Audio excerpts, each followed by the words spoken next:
Thank you for listening to Depictions Media Radio.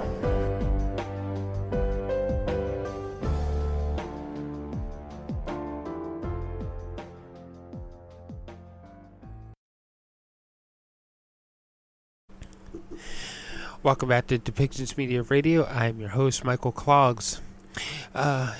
In Labor Day, Seamus O'Regan speaks with the trade unions about their role in helping with climate change, how the skilled laborers need to step up to the plate, and they have the ability to innovate and create what is needed to help Canada lower emissions and fight against climate change. He was giving them words of encouragement and telling them what is in their hands in order to be able to make the changes necessary for the climate actions of Canada to actually take place. Then we're going to hear a report from CPAC where 3 MPs are going to be discussing and debating over the emergency act that was used to stop the trucker convoy that held Ottawa and other places under siege. The unions, of course, were originally the truckers were protesting against what was going on with COVID-19 versus the vaccine mandates, and while their particular actions are not to be held within question with this particular inquiry, this inquiry is more about, could Justin Trudeau and the Liberal government have done something differently without enacting the Emergencies Act and use tools that were already at hand in order to curb what was going on. And finally, we're going to hear from NDP MP Heather McPherson as she successfully gets a motion across Parliament to state that, yes, what is actually happening in the Ukraine is genocide, and that we should be taking, as a country, we should be taking more action against what the Russians are doing, and the sanctions should be moving across the board faster in order to stop Vladimir Putin from gaining monetary resources from Canada, such as being able to dump real estate and stocks in order to bring that money back into Russia so that he can help fund the war he is using against the Ukraine. So our government is supposedly representing us, and some of the questions that we do need to actually ask: are we acting fast enough with climate change, and are we doing everything possible to help our brothers and sisters in Ukraine as they are under attack from our brothers and sisters in the Russian military? One of the things, I guess, since this is also about human rights, we need to understand that the international courts are in place because it is there to stop us from unfairly and unlawfully attacking each other. That we just can't take up arms and start firing against our brothers and sisters because we don't agree with their politics, that we don't agree with the line that is drawn, or a cultural line that is drawn in the sand, that there is a due process that we're supposed to go to correct things. That as a country, we're supposed to take things to a central place to discuss, negotiate, and come to a clear conclusion that helps all sides. We're all people. We all bleed the same. And just to be shooting at each other is definitely not a good thing. Taking of another life, for whatever the reason is not the way to go.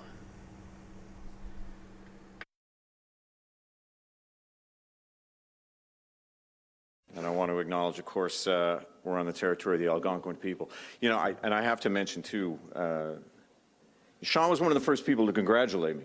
And I had worked with Sean and a number of you in this room. Lionel, I'm thinking of particularly, as we confronted not just a pandemic when I was at Natural Resources, but an oil price war. And I said then to them, the most creative, most effective, and best solutions that we got through that thing, for both those things, was for people in this room. And that is still the case.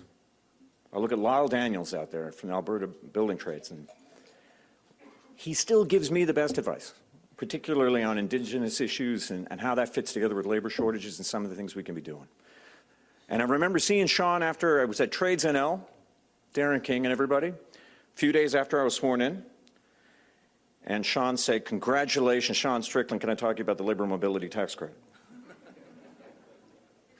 You're subtle. No, I'm not subtle. No, you were not subtle. Listen, Canada's facing some big challenges. We're facing some complex challenges. We've got a housing crisis. We've got a climate crisis. We're scraping through, I think you could call it, a public health crisis. There's one group, I think, that we can give credit to for getting us through this pandemic, if you were to single out one group, and that's workers, particularly healthcare workers.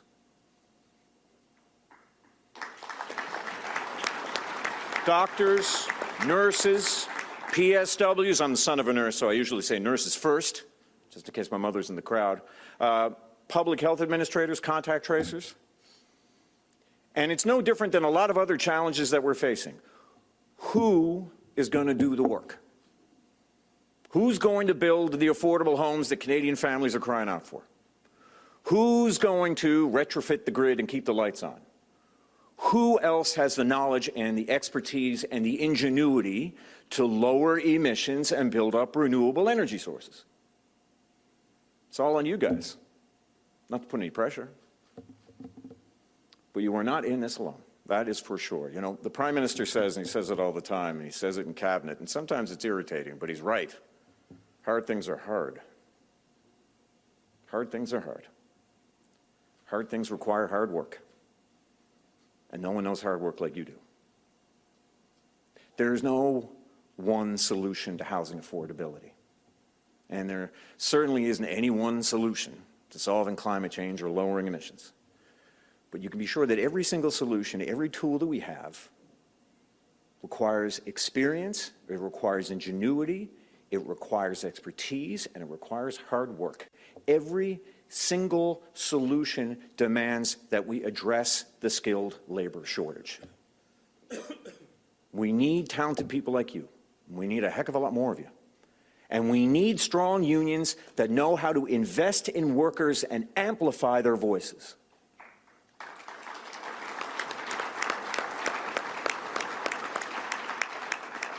I know you heard from my colleague Eric Kazmierczak yesterday on our work to help unions train more skilled tradespeople. And that, I think that's, you know, I'm very proud, you know, first of all, that not only are we immediately investing another $7 million to help unions with training and innovation, but Sean, your subtle but effective lobbying effort worked. We heard you. We are creating a tax deduction that will be available this year to help you with the cost of travel and relocating for work.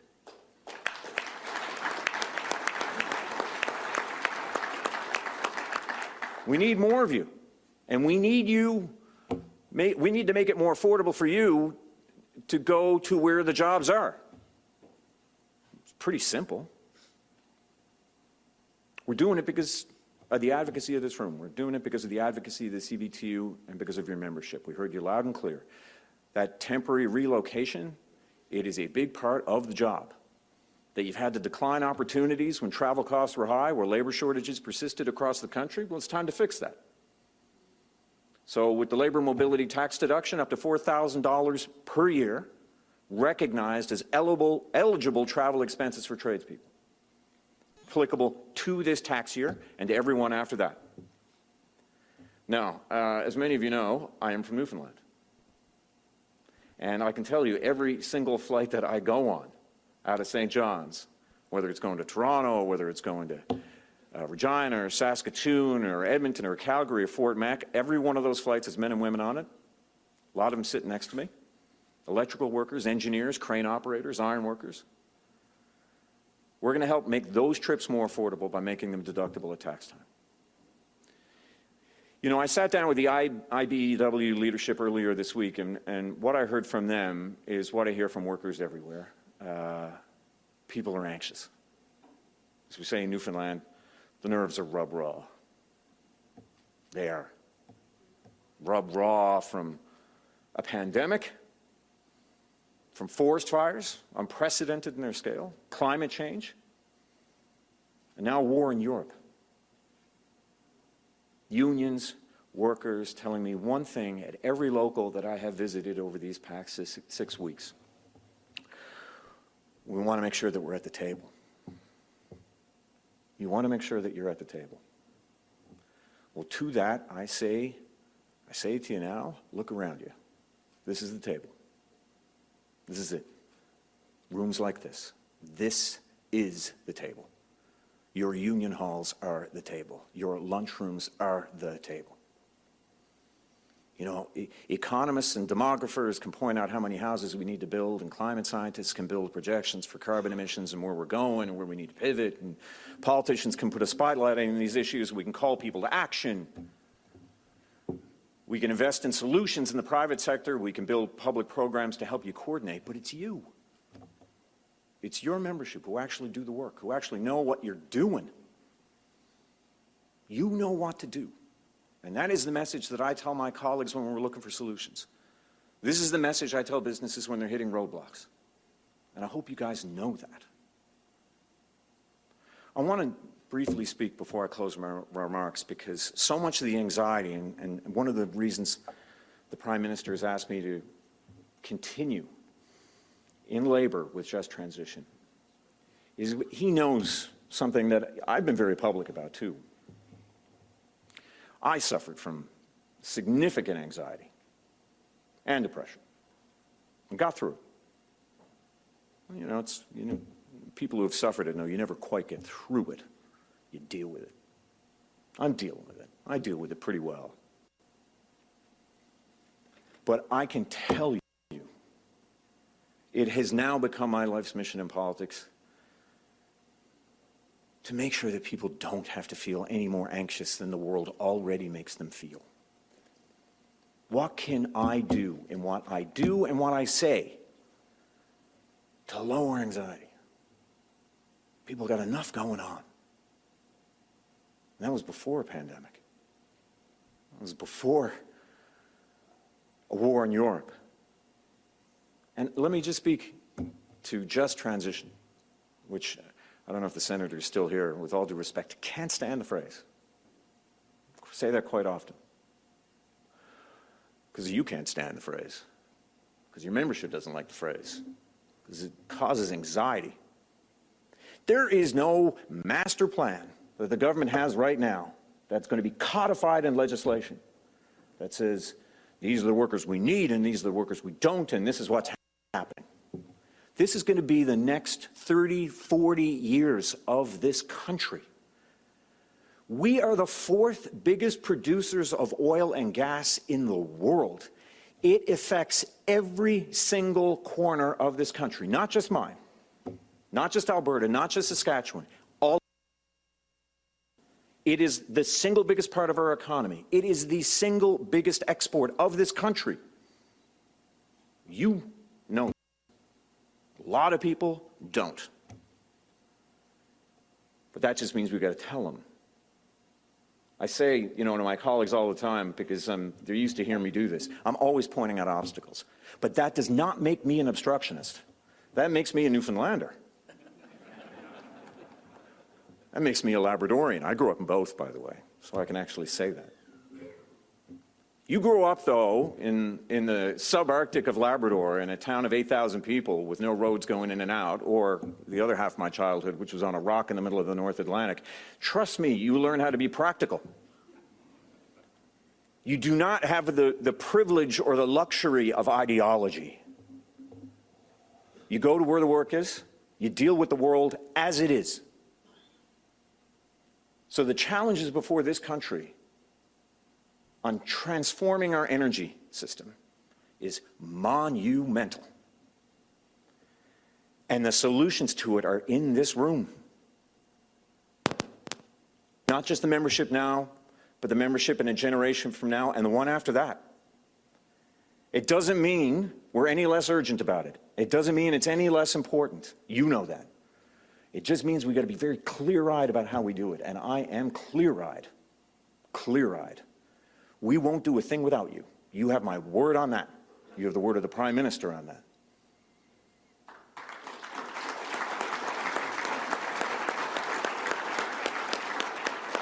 So I mean what I say. There is no more talk of we want to be at the table. This is the table, okay? This is. We have an extraordinary chance not just to do what we need to do in lowering emissions and building up renewables. We have an extraordinary chance to show the world how it's done. The world's eyes are watching us. They know that a generation and a half ago, when we asked workers in this country to figure out how to get oil out of sand, boy, they did it. And we went from being a bit player to being the fourth biggest producers of oil and gas in the world. When I was writing speeches for Brian Tobin, when he was Premier of Newfoundland and we had Hibernia's first oil, we didn't know what we were doing. The president of ExxonMobil Canada told me there is no harsher environment in the world that his company operates in globally than Newfoundland's offshore. And the last time I flew back and forth to Ottawa and happened to sit next to an oil worker. His name was Owen. He's 33. He was on his way to Mozambique, Africa, to show him how it's done. That's what you did in a generation and a half. And where sometimes the government gets it wrong is we did not do enough to tell workers in this country, our oil and gas workers, well done. We're proud of you. We are proud of what you did. How the heck are we going to bring people on board to our next great national mission of showing the world how it's done in lowering our emissions and building up renewables if we don't have workers on our side? So well done. Now every bit of the hard work and the ingenuity and the expertise and the sheer bloody-mindedness that you showed in making us the fourth biggest producers of oil and gas in the world, flying to Mozambique to show them how it's done, we need you now. We need you to help us figure out how we lower these emissions and how we build up renewables. We need you. You're the only ones to do it. The rest of it is bumper sticker goddamn politics. You're the ones to do it.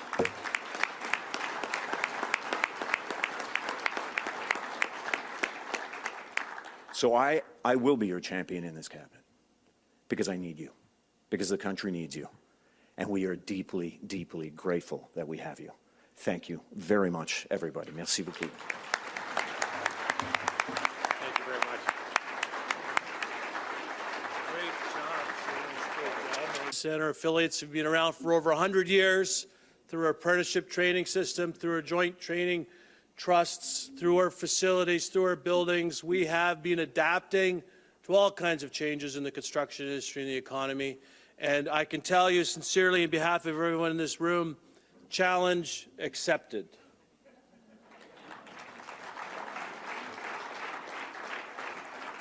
I would like to thank our breakfast sponsor, the UA. The lunch will be served momentarily, and the sponsor is the GPMC. You know where it is, across the road. We have a plated lunch today, and we had some entertainment to help with the lunch, and you'll have some good laughs. Please join us tonight at the parliamentary reception at the Fairmont. Three MPs now to discuss the government's use of the Emergencies Act and the search for answers around that. Liberal MP Heather McPherson is the Parliamentary Secretary to the Minister of Emergency Preparedness and a member of the special committee looking into this whole affair. Conservative MP Glenn Motz is the Vice Chair of that special committee, and Randall Garrison is the Justice Critic for the NDP. It's good to see you all, gentlemen. Mr. McPherson, let me start with you. How can you guarantee that Canadians will get a full picture of why the government invoked the Emergencies Act for the first time ever if the government refuses to turn over all of the documents that led to the decision? Well, Peter, as Canadians know, that the invocation of the Emergencies Act took place in a very unprecedented time for all of us. The kind of illegal occupation that we saw in Ottawa, in my home community, for 24 days, the illegal blockades across the country that disrupted trade between Canada and the United States, all that was really concerning, and government invoked the Emergencies Act to put to the end of it, and revoked the order as well in a very short period of time once the emergency was over.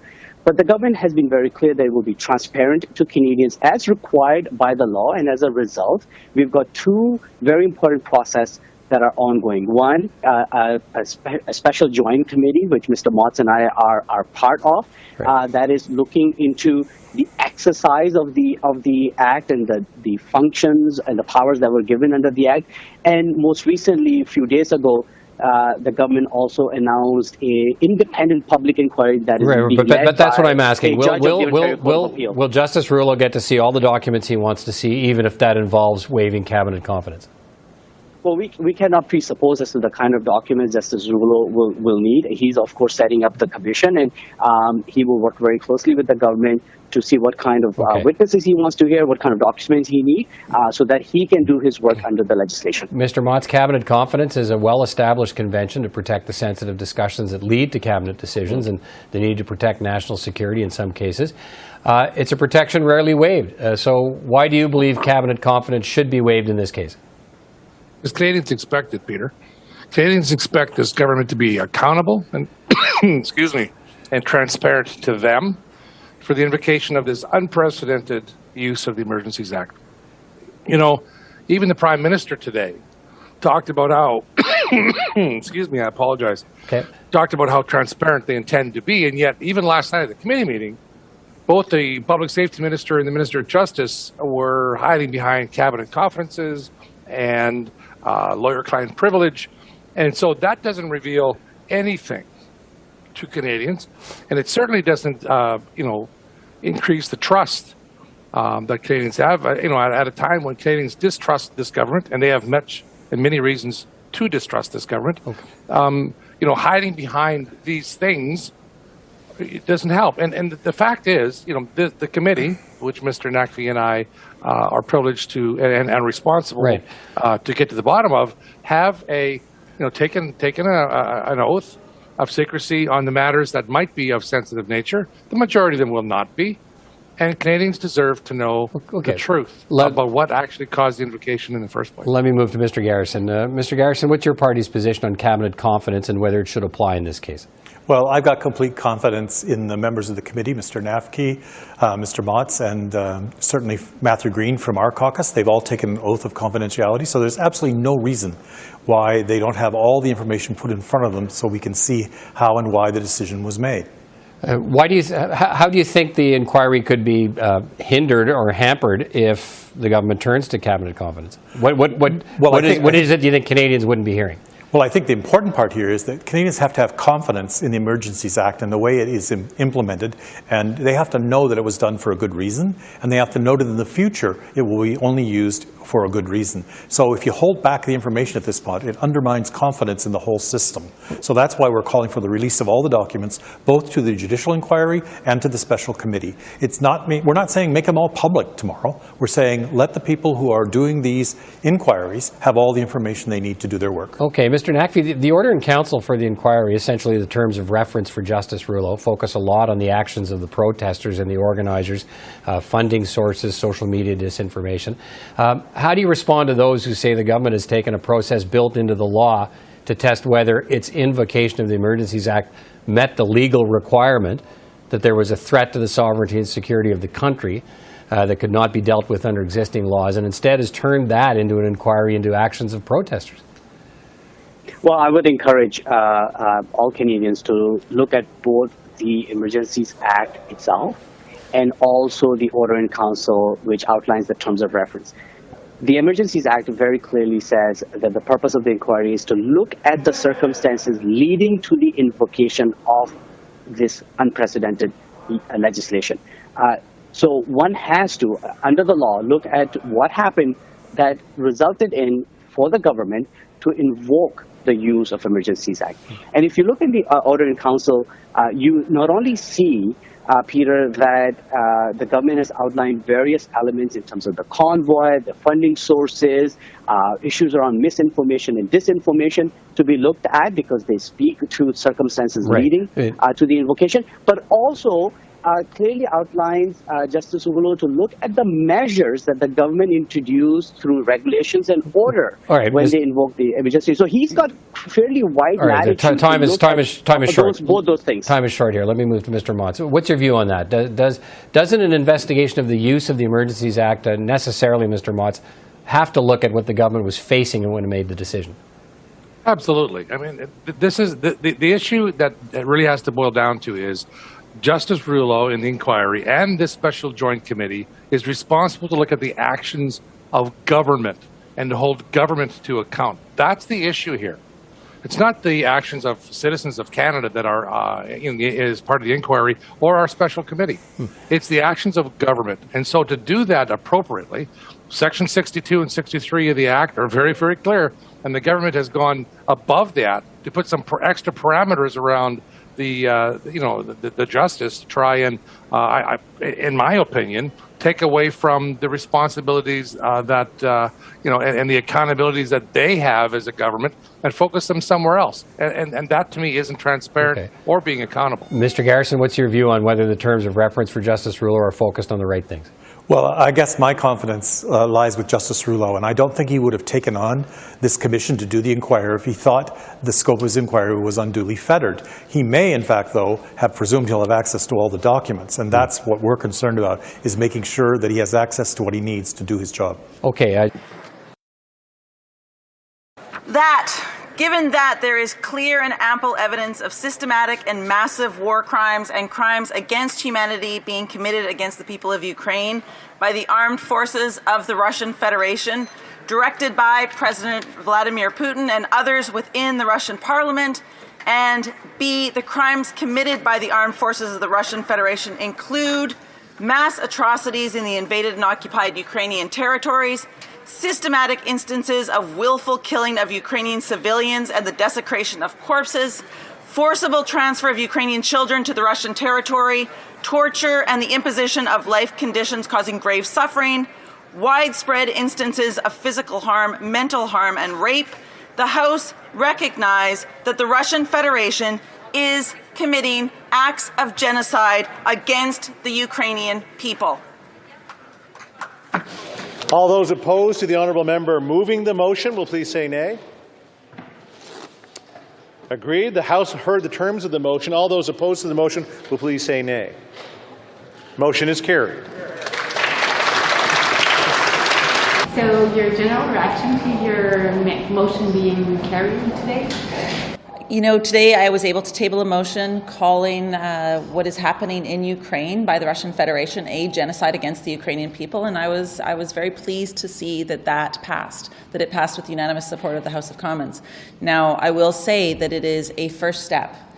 Declaring a genocide was something that we wanted to do as a way to urge the government to take more action, to do more for Ukraine.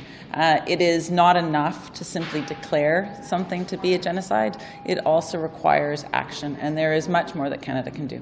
So what are the next steps you expect? So what I would like to see the government do, first of all, is take better steps with regards to our sanctions. You know, some of the things that we have seen recently is that the sanctions have been implemented too slowly. They've been implemented very, very late. They've been given an opportunity for Russian oligarchs to hide their wealth, so they've not been appropriate. We need to fund the ICC, the International Criminal Court, and do more to ensure that the International Criminal Court has the tools and the resources necessary to investigate and hold those accountable for this genocide to account.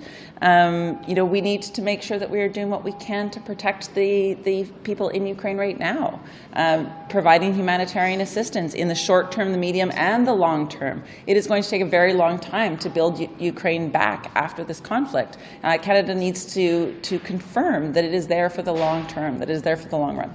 With this intention expressed by the government to use the money seized from oligarchs to actually finance the help to Ukraine, do you think it's going enough rapidly?